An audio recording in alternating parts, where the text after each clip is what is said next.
The objective of this particular PowerPoint is to kind of provide you guys with a little bit of a review of some of the major concepts that more or less come from the entire chapter, but I'm going to focus specifically kind of on the second half of section 5.3, where we talk about the trigonometric functions of any angle. Now, I'm going to try to make this as short and to the point as possible because we've already kind of covered a lot of this stuff in class, but it will help you finish up the rest of your assignment for section 3, and it'll also help prepare some of you seniors for what's going to be on your semester test on Monday. Okay, so basically what we're looking at here is, we've already talked about this. If you're given a point and you need to determine the 6 trigonometric functions of the angle that would the terminal side would go through that particular point, all right, you're going to draw a picture similar to this. Now, the key is when we're talking about any of this stuff, if you're given your point, you first need to figure out what quadrant you are going to be in with that point and where the terminal side of your angle is going to be. So, for example, the picture that's drawn at the bottom here, this could be an example of, it looks like maybe something that's like -2, possibly like 4. In fact, you have a negative x value and a positive y value. Okay, so hypothetically, just saying that that's what this point is, the terminal side of your angle goes through that point, and then we develop our right triangle from there. So in a sense, you're evaluating a triangle for this angle, when in fact the angle that you're actually trying to find the values for is the bigger angle, which is over 90 degrees. Now, which we got into a little bit the other day when we started talking about reference angles. You can understand why the values for this angle over here are going to be the same as the angles or the values of that angle over there. Okay, so you can kind of see how they start to work with each other. Now, we've talked about all this stuff in class. Once you get your triangle drawn and you use your x squared plus y squared equals r squared stuff to go ahead and evaluate the 3 sides of the triangle, the ratios that you need to go forward with that are on that handout I gave you at the beginning of the chapter, which is very similar to what's on this particular sheet right here.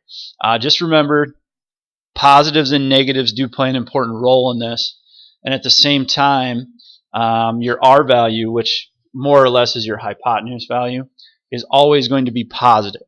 Okay, so again, in reference to all that reference angle stuff, something you want to keep in mind is the fact that 45 degrees and 135 degrees, those two angles are going to give you the same type of triangle when you draw them in. The key difference between the two is, you might say you're going to take the sine of 45 and the sine of 135.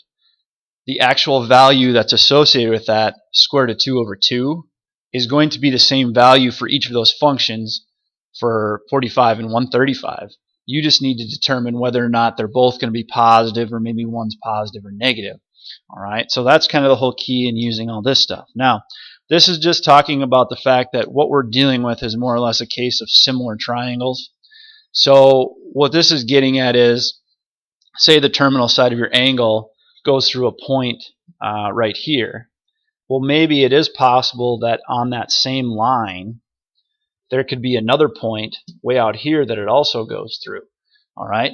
Basically, your trigonometric ratios, or the values you get for sine, cosine, tangent, cosecant, secant, and cosecant, are going to be the same. The only difference is the numbers that represent the different dimensions of your triangle are going to be different for those two different scenarios.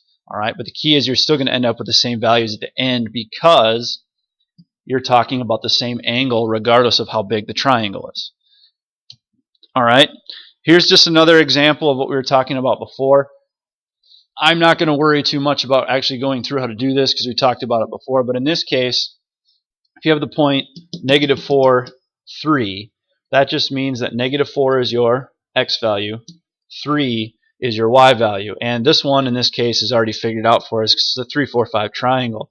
But if you were to use the x squared plus y squared equals r squared thing, you'd come up with a radius value of 5. Now remember, the reason we think about radius is because we're thinking about everything in terms of circles.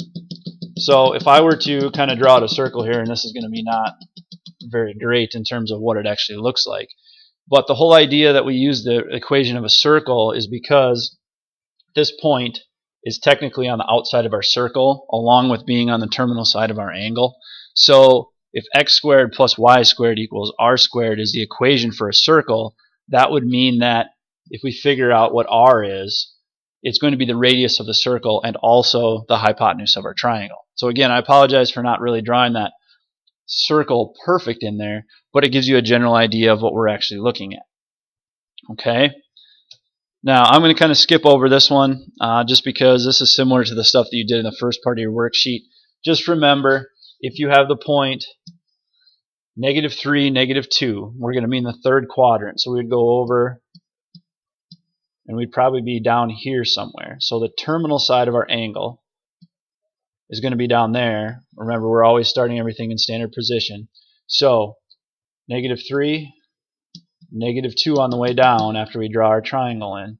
All right, you would have to find r using the whole x squared plus y squared equals r squared thing, or more or less finding the hypotenuse. And again, the reason we do the whole r thing is if we were to think about a circle being in here, drawing a circle through all this stuff, okay, the point with which goes through the point we're talking about is also going to be on that circle, so the radius of the circle is the same as the hypotenuse. All right. This is another example that comes from this chart that's over here on the left side, that comes from that handout that I gave you at the beginning of the chapter.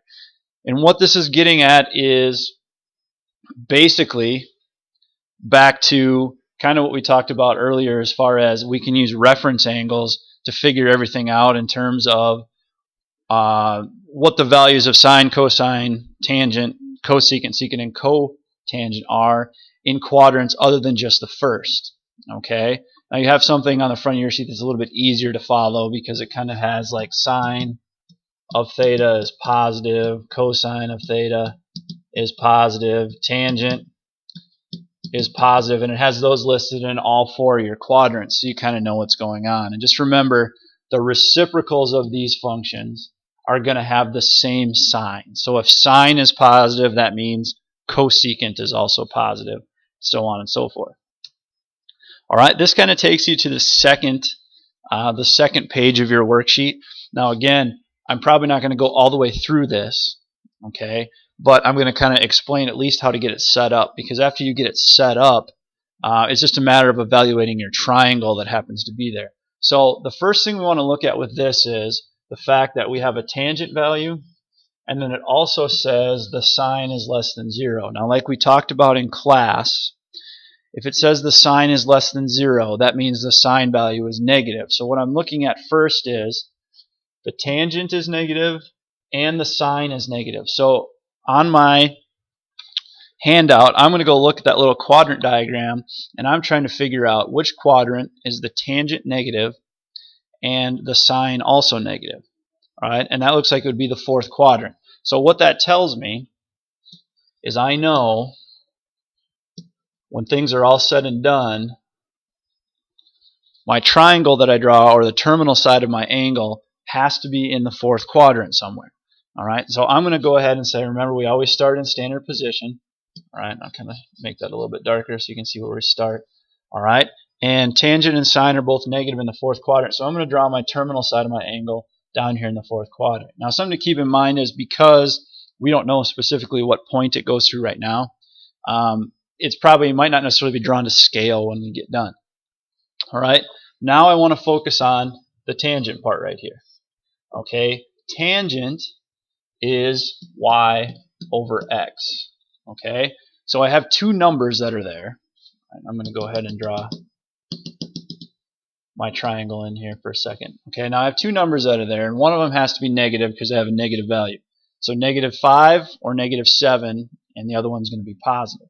All right, so what I'm looking at here is if tangent is y over x, okay, and I'm in the fourth quadrant, that means my y has to be negative because I would have a positive x value, negative y value.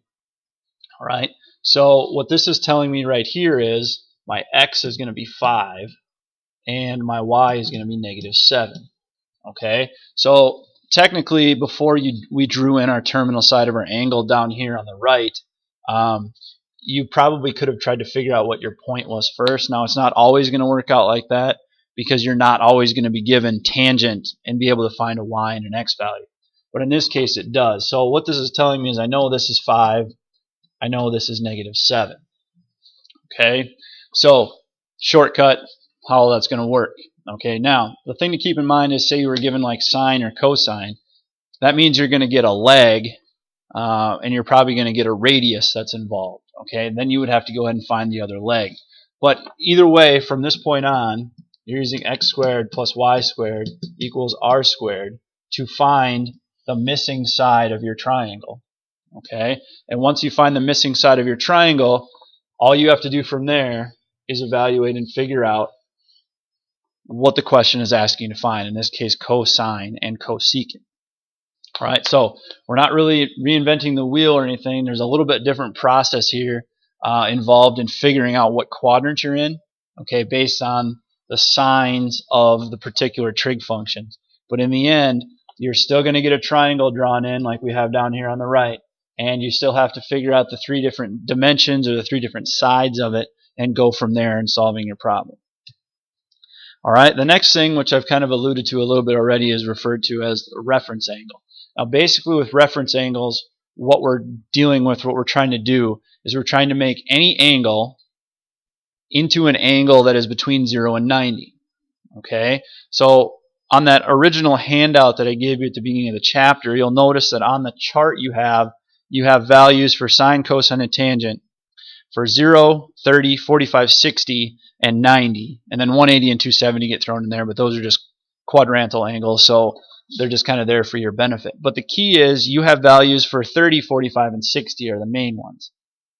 Okay, now obviously second quadrant, third quadrant, fourth quadrant, your angle, your central angle would be more than 90 degrees. But the key here is any angle that's greater than 90, when you put it in a coordinate plane, still has characteristics of an angle that is less than 90 or between 0 and 90. So basically what we're going to do is with angles that are greater than 90, we're going to create reference angles, or we're going to form angles that are less than 90 degrees by basically looking at what angle is formed between the terminal side of our angle and the x-axis. So the main thing you have to remember here is anytime you're asked to find a reference angle, it is always formed between the terminal side of your angle and the x-axis. Okay, and on the bottom here are just examples showing you different reference angles that are going on here.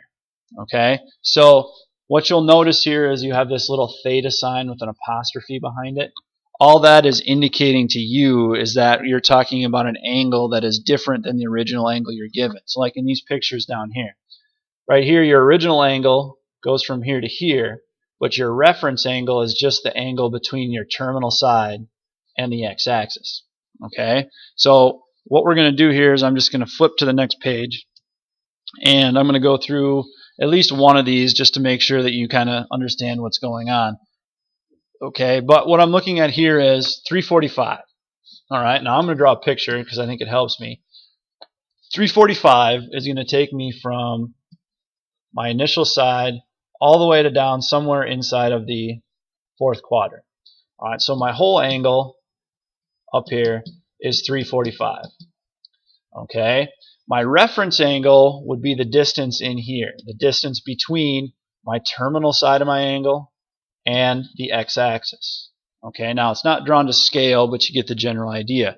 So to figure out your reference angle, you think about if I were to go all the way around and back to where I started, that would be 360 degrees. But in this case, I've only gone 345 degrees. So if I subtract 345 degrees, I get 15 degrees. So 15 degrees is my reference angle. So all that is saying is that if you take the angle of 345, whatever values you would get for like the sine, cosine, and tangent of 345 degrees would be the same number values as if I were to take the sine of 15 or the cosine of 15 or the tangent of 15. The only difference between those values might be whether they're positive or negative. All right, and we'll get to that here in a second. Okay, now down here, this is kind of the same idea, only this one's in radians, and actually the last one's in radians too. But if you have 9 pi over 5, the tough part with radians is kind of figuring out where you would happen to be. All right, remember, pi over 2 would be up there, pi is here, 3 pi over 2 would be here, and then 2 pi is all the way around. All right, now you'll notice this one here is roughly about 1 4/5. This down here is like 1 1/2, so I know that this one also is going to be in the 4th quadrant as far as 9 pi over 5 is concerned. So from here to here is 9 pi over 5, meaning my reference angle has to be in here. Okay? Well, the tough part with radian numbers are if I have 9 pi over 5, okay, obviously I have to figure out how much more I would have to add to that to get to 2 pi. All right, so in a sense here, 2 pi is the bigger number, so I'd take 2 pi and I would subtract 9 pi over 5. Problem here is they don't have common denominators.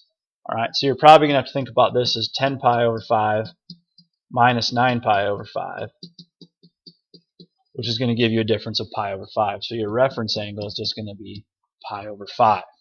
Okay, now there's another one up there you can work through if you want to. Just to keep things moving here a little bit, I'm going to kind of keep rolling forward. But really all you want to do, like I said, is anytime you have to find a reference angle, it's always between the terminal side and the x-axis. So say I gave you something down here in the 3rd quadrant. The whole angle is to here. Your reference angle is just in here. Okay, so you would take 180 or pi away from whatever your total angle measure happens to be. All right. All right, now, why do we use reference angles? Well, say for example, I was given the sine of 225, and I told you that you had to find the exact answer for that. Okay, exact answer means you can't have decimals or anything like that. And the charts that you have are limited to 30, 45, and 60. So what you would need to do for this is you would have to find the reference angle for 225, okay, which actually happens to be 45, and figure out sine of 45 and then kind of go from there to evaluate your function. So that's what I have on the next slide here. We're going to start with the top one, the sine of 210. All right. Now obviously sine of 210 is what I'm trying to evaluate, but 210 doesn't show up on any of my charts, so I have to find the reference angle. All right, so 210 would put me down here somewhere. Okay, so from here to here, 210 degrees. All right, to help me out, I need to figure out what the reference angle is. So remember, it's 180 to here. All right, so the distance in here is going to be 210 minus 180. So my reference angle is 30 degrees. Okay, well, if my reference angle is 30 degrees, I'm going to think about it this way. Whatever the sine of 30 degrees is will give me the same number, the same value as the sine of 210. I just have to figure out if there's a difference in sine as far as positive and negative between the two. So looking at my chart, sine of 30 is 1/2. Okay, so that means the sine of 210 has to be some version of 1/2, either positive or negative. Okay, so I use my reference angle to figure that out, but then I'm going to cross it out because remember, I'm not actually solving for that. Now you go look at your quadrant signs, that little chart or figure that's just to the right of your chart on that original handout I gave you, and you go to the 3rd quadrant where 210 would be, and you look to see what is the sine of the sine function in the 3rd quadrant. Well, basically it tells you in quadrant 3 the sine is supposed to be negative. So the sine of 210 is going to be 1/2, but it actually has to be negative 1/2 because it tells me that the sine is negative in the 3rd quadrant.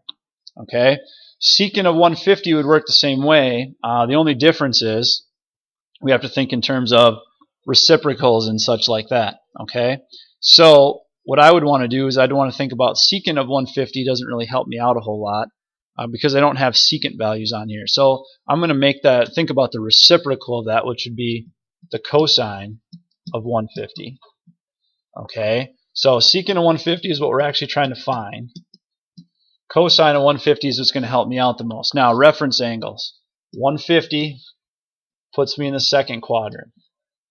Okay, so from here to here is the angle that I really need to work with. So 150 to here, meaning it would have to be another 30, another 30 to get to the x-axis. So cosine of 150 and the cosine of 30 are pretty much the same thing.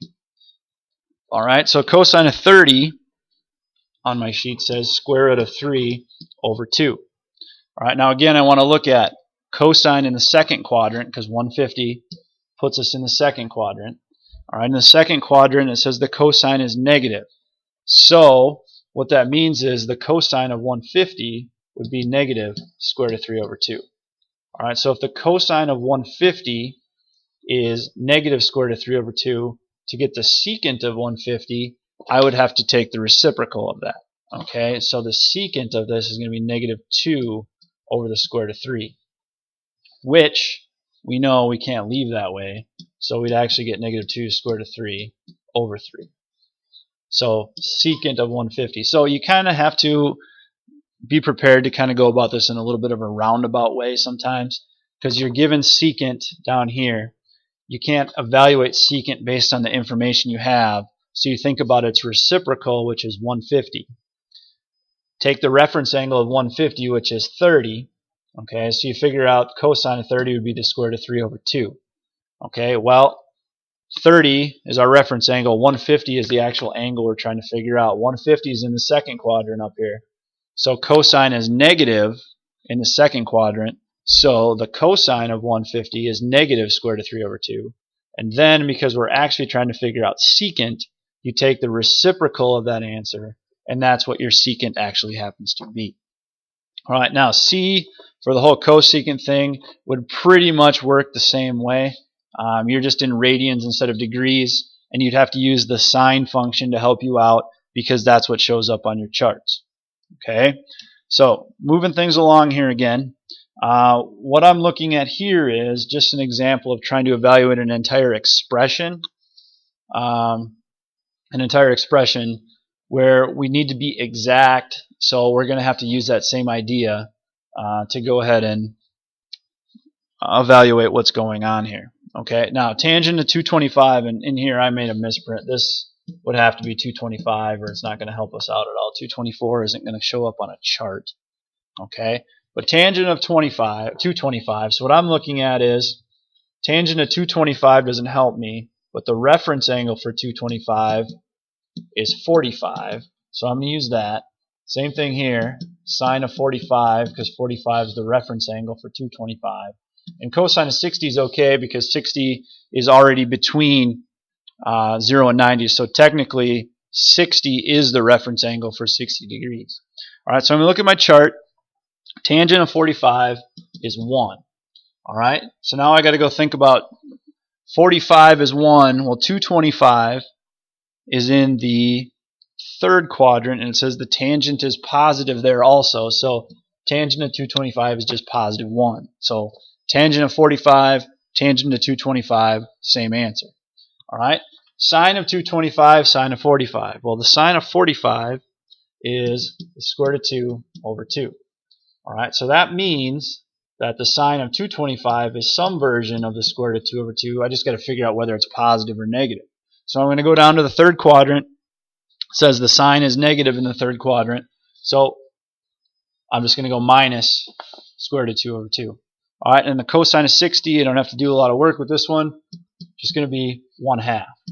All right, so I'm multiplying that, subtracting 1, and then I simplify from there, just like we did in a lot of these in the past. Okay, 1 minus square root of 2 over 4. And in all honesty, you're not going to really be able to go much further than that, so you can probably just write that as your answer. Okay, so just an example of how you use reference angles to solve an expression like that. All right, now this is similar. The only difference is that we happen to be in radians. Okay, so again, for time's sake, I'm not going to try to go through this one, but if it's one of those things where if you need to convert the radians to degrees to make things work, to make things easier for you, you sure can. Otherwise, you just got to think about things in terms of if you're finding reference angles, you're going to have to get common denominators if you're subtracting radian measures. in order to make all that work. So whichever way is easier for you in this case. So in this case, cosine of pi would be like 180. Sine of 7 pi over 4 would be like 315. And a lot of these can just be found by looking at the unit circle thing on the back. And the tangent of 11 pi over 6 would be like 330. All right, 330, not 333. All right, so if putting them in degrees makes things easier for you to work on, that's fine. If not, when you're finding reference angles, like I said, you're going to have to get common denominators and keep things in terms of pi. All right, now the very last thing I want to talk about is if you're given a value for a function, like here it says sine is 1/2, or the tangent is negative square root of 3, identifying what angles would actually give you those measures. So you'll notice up here, it says you're supposed to find theta, find two values of theta that happen to be between 0 and 360. Now, we've pretty much got to the point where you should understand that there's actually 4 different quadrants. So each quadrant could give you, like in the case of sine here, could give you some version of 1/2. 2 quadrants are going to give you positive 1/2. 2 quadrants are going to give you negative 1/2. All right, so you need to figure out which is which. So you're going to use your chart on the front of your handout for all of this. So what you want to do with this one is look at the sine column or the sine row and look and see where is the sine equal to 1/2. Okay, well it happens to work out that sine is equal to 1/2 when your angle is 30. Okay, so in this case it's positive 1/2 at 30, so 30 is actually one of our answers. We just need to figure out the other one. So 30 also happens to be my reference angle. Alright, so if I want to think about that, 30 here, a reference angle of 30 would look like that in the second quadrant. A reference angle of 30 would look like this, and a reference angle of 30 would look like this. So essentially, there's 4 different angle measures that have reference angles of 30 degrees. We know one of them, which is 30 itself, gives us a positive value of 1/2 for sine. We need to figure out in what other quadrant the sine is positive. So it's positive in the first and is also positive in the second. So thinking about standard position, if I started from 0 and went to here, whatever that angle is, that's the other angle that gives me a sine of 1/2.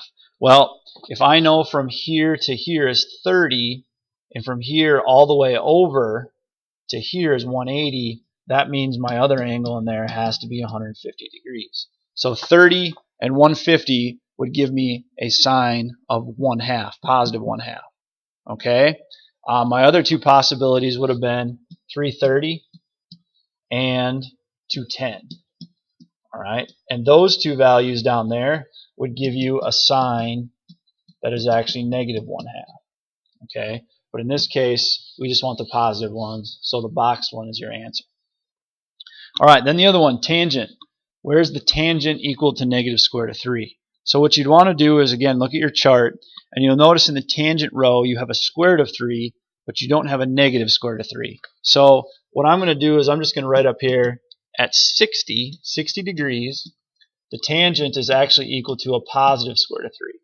Alright, so in this case, 60 is not one of our answers, but we still have to use it because it's our reference angle. Alright, so if we draw everything out, 60, 60, 60, and 60. Okay, those are the 4 different angles, or 4 different reference angles where they would be represented by the 4 other original angles. Okay, so what I'm trying to figure out is where the tangent is negative square root of 3. So at 60, it's positive square root of 3, but I want to know which 2 quadrants it's negative in. So looking at my chart, tangent is negative in the second quadrant. So if I were to go from my start to here, that angle measure, which is going to be 120, okay, because 120 plus 60 would give me 180 if I went all the way there, that's going to give me one of my negative values. And then tangent is also negative in the 4th quadrant, so if I take 360 minus 60, I get 300. That's going to be the other angle that gives me a tangent value of negative square root of 3. Okay, so again, it's understanding reference angles, using the different charts you have to figure out which quadrants are going to give you positive values and which quadrants are going to give you negative values.